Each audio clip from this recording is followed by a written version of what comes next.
Hey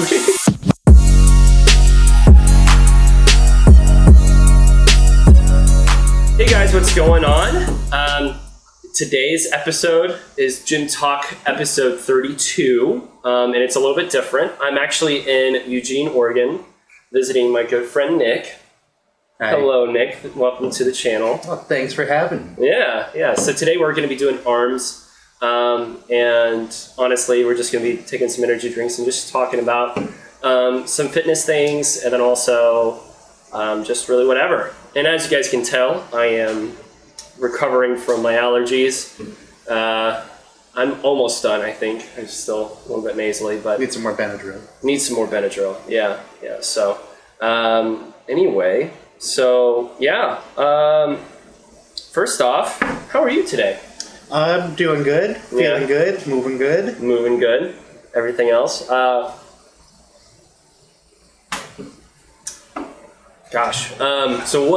what kind of plans do we have for Eugene here? Just kind of tell everybody. Well, we're here, besides doing these videos, going to be looking at some different things around Eugene, like some of the different restaurant stores. We'll go to the University of Oregon at some point and look around there and kind of see the campus. Okay, cool. I'm actually really excited about that. Yeah. Wait, is it Oregon Ducks or? It's the Ducks. Oh, it's the Ducks. Okay. I didn't know if we were going to go to the Oregon State or Oregon. No, Oregon State is in Corvallis, which is about an hour away from where we are now. I don't really exactly know where I am at in Oregon. I just know you're basically right in the middle of the state right now. Oh, okay. Okay, cool. Like Eugene's basically Central Oregon. Oh, okay. Because for those of you guys who don't know, I took a propeller plane actually to here from Portland, and it was like maybe a 27-minute flight. It was literally just Yeah, I mean, it's only like a 2-hour drive from here to Portland, so... Yeah, and so we're going to go to Portland later. Yeah, we're going to Comic-Con there, and we'll be seeing... Justin Briner. Yeah, from My Hero Academia, and Carrie Ewells from Princess Bride and Saw, among other things, and we'll see Lou Ferrigno. Yeah, Lou Ferrigno. Hopefully seeing Neville Longbottom.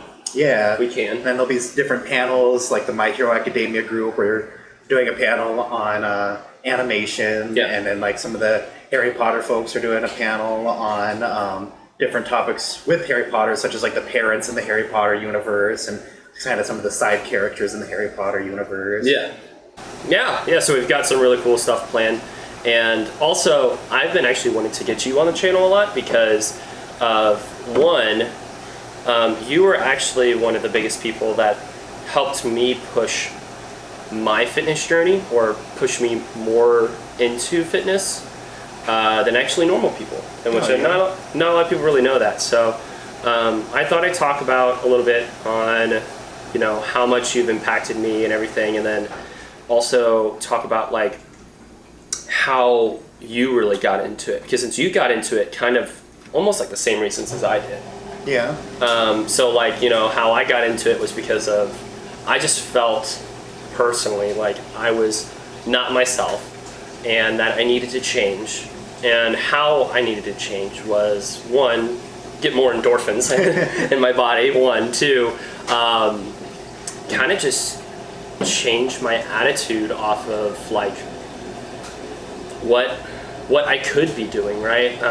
It was, I mean, you know the story. Ultimate Frisbee. Yeah. Eating Cheez-Its. Yeah, I mean, when I first met you, whenever we talk, it'd be like, well, yeah, Grant plays Ultimate Frisbee. yeah, I remember that. And then what was really interesting was that you were like, yeah, I lift weights. And then like, because since the first time I met you, you were actually in a suit. Yeah. and so you still had also like the baby face, because since he didn't have any of that beard, and then I was just sitting there. I was like, okay, yeah, you lift weights, whatever. That's cool and all, but like I'm doing some really fun stuff, right? and then the next time I saw you, it was actually for the interview. You were sleeveless with wearing jeans, and I think you were wearing a beanie. You were about to go to accounting, but you were like, oh, screw accounting. I don't want to go to accounting. That sounds about right. and then I just remember that time. I was like, oh my god, like, wait, no, he actually does lift weight. Like, what is he doing? And then since then we were just like, we were kind of talking like as part of the, you know, fit fam for our fraternity. But other than that, though, we didn't really become friends until actually I think Rob like left. Yeah. And then, well, after Mayse left and Kelsey, that's when we really got even closer. And then tried to live with you, and I was trying you to. did live with us. For Well, a yeah, while. yeah, but I'm saying, but I'm talking about like this was again like 4 or 5 years ago. Yeah. Tried to live with you like long time ago, and then that didn't work out, and then I moved in with Alyssa and Colton. Yeah. And then we were still friends. Then I think that's when we started becoming closer friends, because since that's when Billy started getting into the mix. Yeah. And then from there, that's when we moved in with each other, and yeah. And now you're in Oregon. Well, temporarily, not long term. Not long term. But so you started lifting when you were like what, like 11, 12? I was like 13. 13. Yeah. And like, why did you want to start doing it? Part of it for me was that I was the fat kid. Yeah. And so I get made fun of for being fat. Yeah. And I didn't like that, but I put up with it, sort of thing. And then what actually started me into weightlifting was the way I ended up losing a lot of weight was I took ballet classes, dance classes. Yeah, I remember that. But ballet specifically was like the main one that I did. And I do a lot of partnering with the girls there. But I was, 13 and out of shape, so I couldn't really lift the girls very much. Right. So that was like kind of embarrassing for me, being like already it's like, well, I'm the fat kid and I'm supposed to lift these girls up, and I'm too weak to lift them up, and then just all of it felt kind of embarrassing in that way. So I actually had a friend of mine who was a couple years older who had like played football and stuff, and he started teaching me kind of like some of the basics. Then I got to the point where I was like a freshman in high school and went and took like the weightlifting class that they offer at high schools. Right. Really started getting into it that way. And it got to a point where I just loved lifting weights, and it was really nice for a while when I was still doing ballet while lifting weights, where it's like, I couldn't do anything to like do these dance moves, and all of a sudden I'm like picking these girls up overhead. Yeah, it's like this is like easy now. Kettle throw or something like that. Kettlebell throw. That's what really got me into it initially. And then part of it was like the competition being in high school. Like you'd have the boards where it's like, here's what everyone's benching. And it was really nice when I got to the point where like I was like a sophomore and benching 275, and my name's like at the top of the board there. And it's like, oh, this feels really good. Like God, I was benching in high school, and I remember this specifically. I was benching 215, and like I was actually, for my age, like in my high school, I was actually doing pretty good. Yeah. Right? Because since I was competing against seniors and I was like a sophomore. Yeah. And then I went up to like 235, and I stopped at junior year, because since then, senior year, I focused on theater. I didn't want to do weightlifting anymore. Whatever. I was dumb. But yeah, like 235, and then like I just remember everybody else in my class, they were just like under the 200s. Yeah. And I was just like, oh, I feel pretty good about doing that. But then squat, forget about it. No. Couldn't do that. See, I hated squats when I was in high school, just because our coach didn't know how to teach squats right. Oh, okay. So for the longest time, well, for one, he would always secretly help people and not tell them. So everyone always thought their lifts were a lot higher for a while than what they were. Oh, he would like hold them and like push them up? Yeah. Oh, God. But on top of that, it'd be stuff like for a while when I squatted, I'd have like my legs way out and my knees would be going way past my toes, and I'd be leaning forward. It's like I hated squats because like, man, this hurts my back, this hurts my hips, this hurts my knees. I guess I'm just not built for squats. One thing they did actually for high school that I absolutely loved was that they did the rope technique. So like whenever, specifically for back squats, once you get back into the Olympic rack, right, we put a bungee cord right underneath your calf, like the bottom of your calf. So then whenever you come down, like if your butt touches it, then you're going to come back up. Like you have to come back up. And it was good because since then, you went a little bit past parallel, and it was awesome because like I learned how to do that at such of a young age that like, that's I think one of the hardest parts. Yeah. Right? I can definitely get like the knees before, like past the toes. Like I think that's a little bit of an easier fix. Yeah. Than actually going down.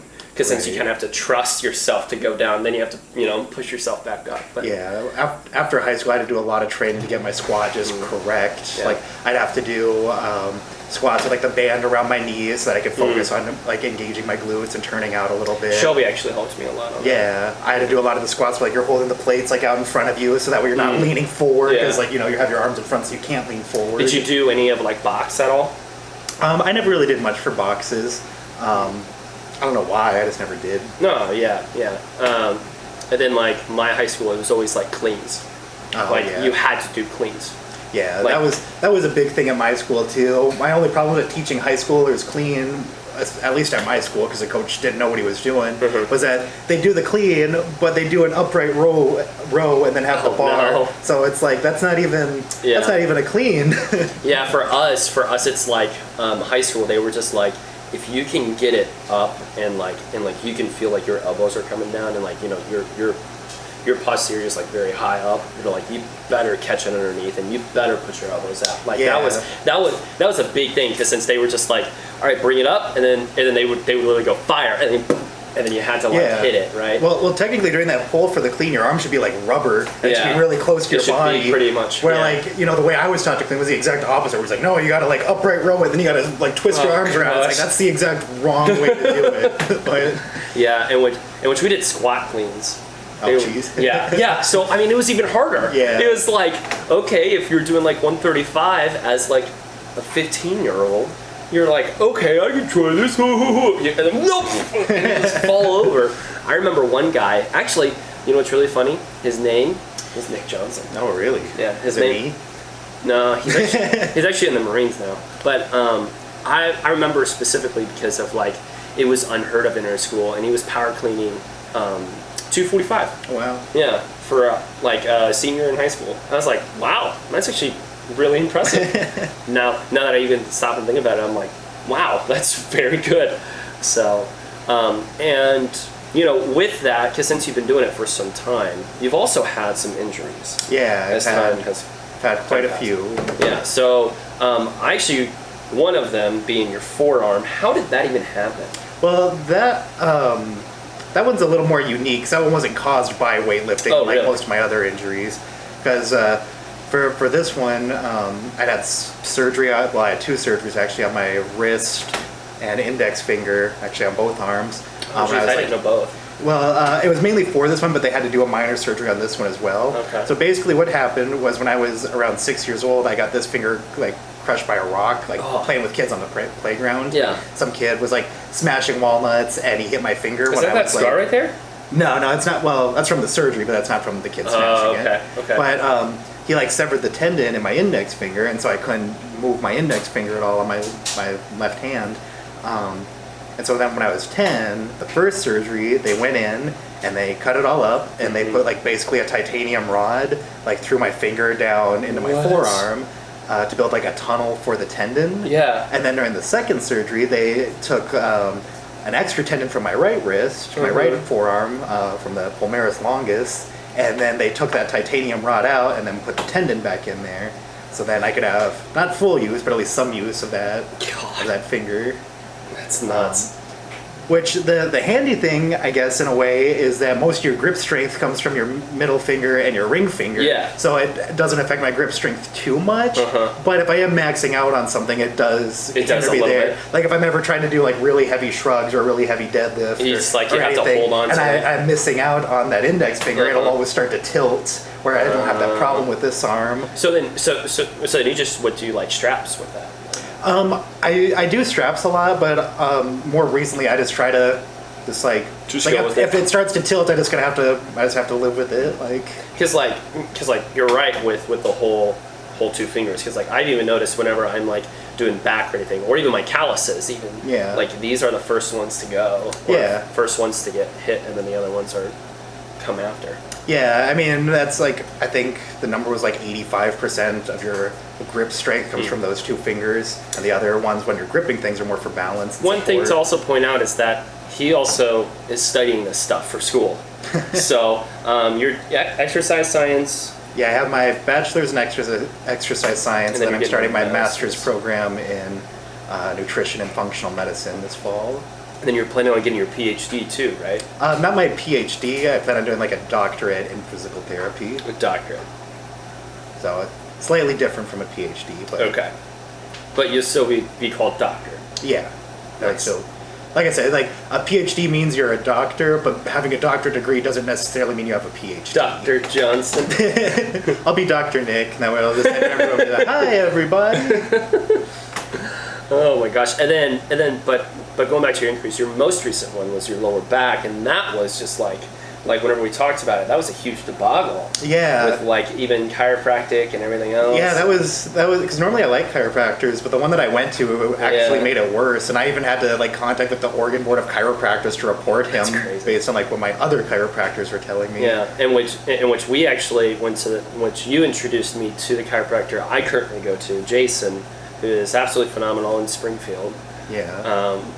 I mean, he's still the best I've ever been to. Yeah. So. Yeah. Really. Yeah. Like not even like up here. They're not even close. Really? Like it's like night and day. Yeah. And I mean, I've seen maybe like 7 or 8 different chiropractors in the Pacific Northwest since I moved here like a little over a year ago. None of them are even close. I gotcha. Interesting. But yeah, and then now you can finally start doing a little bit more legs, but you're not doing deadlifts at all. Yeah, I'm just avoiding those. I've had pretty, I wouldn't say major, but at least debilitating back injuries 3 different times now from trying to, lift really heavy on deadlifts. No, totally. So it's just like it's not worth it. Like I'm not trying to compete in any sort of powerlifting competition, and there's better mass gainers than deadlifts. So, yeah, definitely. It's like there's not really a need for me to do them. So, so since you've been in, I guess the fitness industry for what, like 10 plus, actually, which is pretty crazy. Give me your top 5 recommendations who, like, somebody wants to start out, or if somebody wants to change something dramatically into their routine, what should they do? Which the dishwasher just ended. It's done. Top 5 things. Or I mean, actually, let's just go 3. Okay. Just 3 things. What are the 3 things they need to do to change?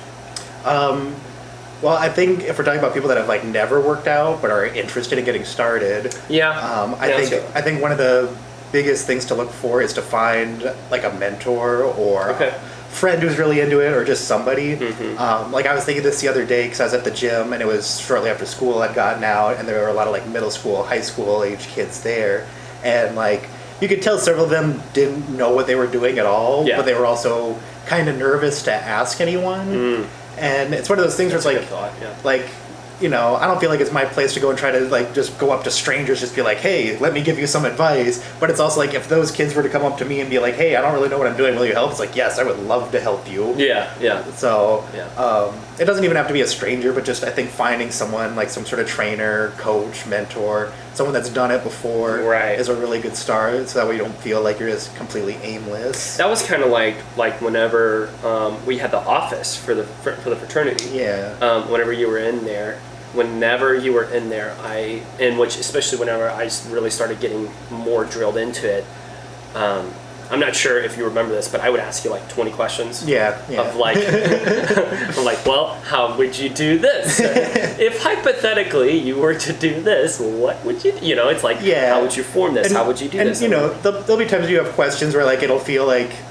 It's like, is this a dumb question? It's like, just ask it. Because, I see people doing so many dumb things at the gym all the time where it's like, if they had asked somebody, they'd be, like, a lot better off right now. Right. So. Yeah, I mean, like, people have asked me before on some things in the gym. And then it's kind of funny because, like, I used to be that person. And then, like, seeing that again. Okay, so mentor. What's the second one? I think another thing that's really important, that even I don't do enough of right now, is to write things down. Write your workouts down, write your plans down, write your weights down, your reps down, just write all of it down. For one, it's really easy to like go back and reference what you've been doing. It's really nice and as like a motivational way to, if you ever have one of those like days where it's like, man, my lifting was way off today. Well, it's like, well, let's look back 6 weeks. It's like, oh, I'm, benching 30 pounds more or whatever it is. It's just something that helps you really keep on track. I think it's just a really great way to stay focused and not just be doing random exercises. That way you'll have like a definitive plan in mind. So everything's not just random. I actually did that for whenever I would get to the gym, I would type it in my phone. Yeah. But then like I never really had a full plan to sit down and be like, okay, on Mondays I am doing this no matter what. Yeah. On Tuesdays I'm doing this, right? I've never actually done that. I mean, I have like always tried to do it, but then I never consistently have Yeah. done it. And that's hard. And it really is handy to write things down, even if you do know what you're doing. Yeah. Because, like for me, for example, like if I'm doing like a chest exercise, the next time I go to, or if I'm doing a chest day, the next time I go do a chest day, I want to do different exercises and alternate it, but I don't always remember what I did the previous time. So it's like, oh, did I do incline last time, or did I do it flat, or did I do a decline? It's like it just helps with focusing on your plan and your goals if you can stay consistent with what you're doing. And actually know what you're doing and what you've been doing. No, definitely. I actually know Ryan Samoji. Actually, he writes down. I believe he writes down all of his stuff. Yeah. And he even like he measures his food out and everything. Yeah. So I mean, he's doing a really good job. All right, third and last. Speaking of measuring out food, I think the third thing is nutrition, and I think that's something I thought that'd be number one actually for me.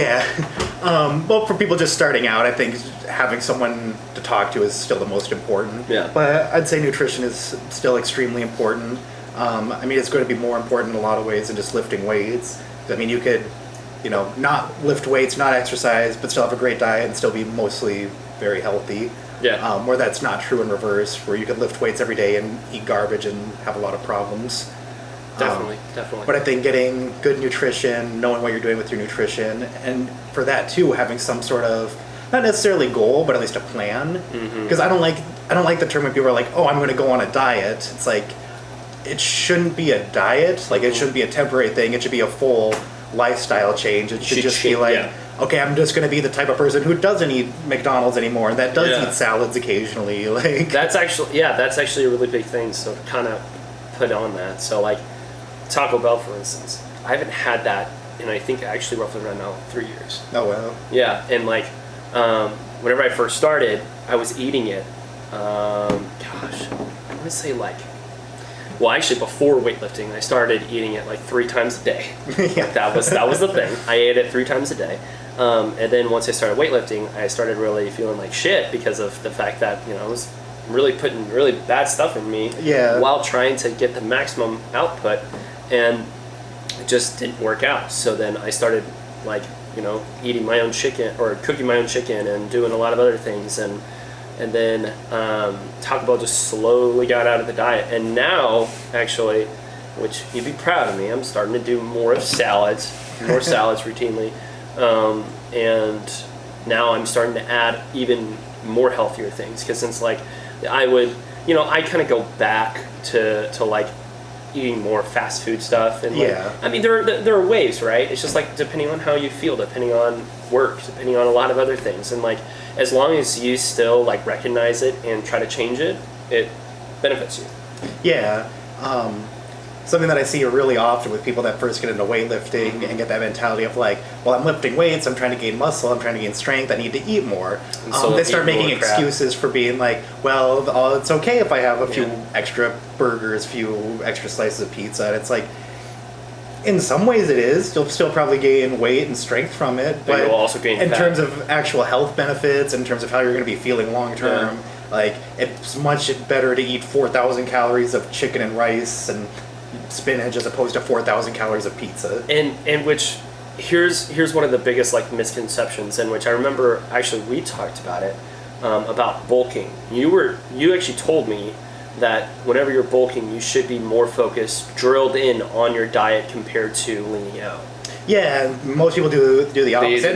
I'm not going to pretend like I'm great at doing that either. It's hard to do. But it still is one of those things where it's like, if you're bulking and you're to like have that mindset of like, I need an abundance of food, like I need excess food. And that's true to an extent. Maybe not people trying to do like the 8,000 calorie diets and stuff like that. But it still is super important to not get an excess of bad food. Like, it'd be better if you were cutting and maybe not always getting enough calories in some ways, as opposed to getting way too much, greasy, trans fat, burgery type food each day.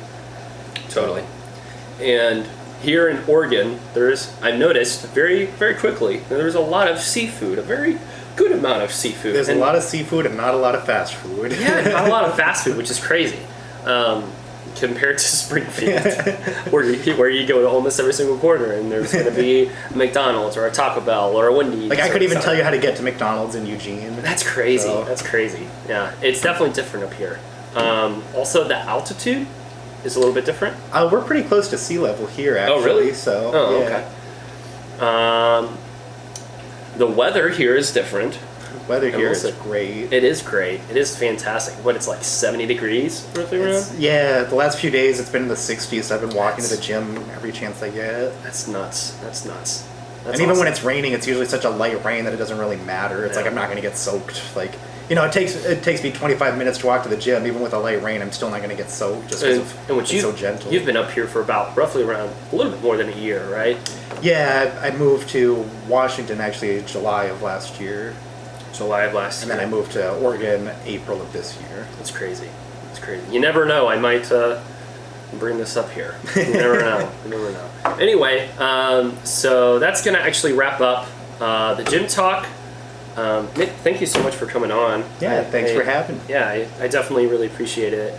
And so this is going to be number 32, and we're looking at actually close to the end of October. So we're already looking at, like, if you were to think of Mr. Olympia and a lot of the other things, you know, that the big popular things in the fitness community, they're already done. But then Big Ramy is actually competing in a tournament, I think roughly around this time frame. It's in Italy.